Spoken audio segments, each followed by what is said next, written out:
அக்கா நல்லா இருக்கீங்களா? நல்லா இருக்குமா? உங்க பிள்ளைங்களா? அவனுக்கு பார்வை உங்களுக்கு தெரியாம 2 பிள்ளைங்களை வச்சு ரொம்ப கஷ்டப்படுறீங்கன்னு அம்மா சொல்லியிருந்தாங்க. லவ் மேரேஜ் தான் பண்ணேன்.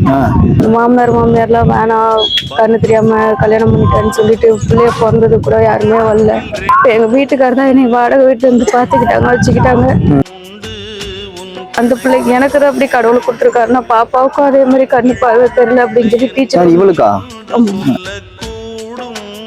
ஸ்கூல் போனா மட்டும்தான் என் பிள்ளைங்க நிம்மதியா சாப்பிடுங்க. என்ன உனக்கு கண்ணு சரி பண்ணி தரேன். இது எத்தனை?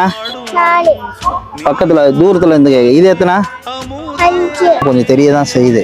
என்னங்கிற டாக்டர் போய் நம்ம நல்லா கேட்டோம்னா அவங்க சொல்லிடுவாங்க. எதை நினைச்சு வருத்தப்படாங்க. உங்களோட பிரச்சனை உங்க பொண்ணுக்கு வராம பார்க்க வேண்டியது என்னோட பொறுப்பு. வீட்டுக்கு தேவையான ஜாமான், அரிசி, பருப்பு எல்லாமே இருக்கு.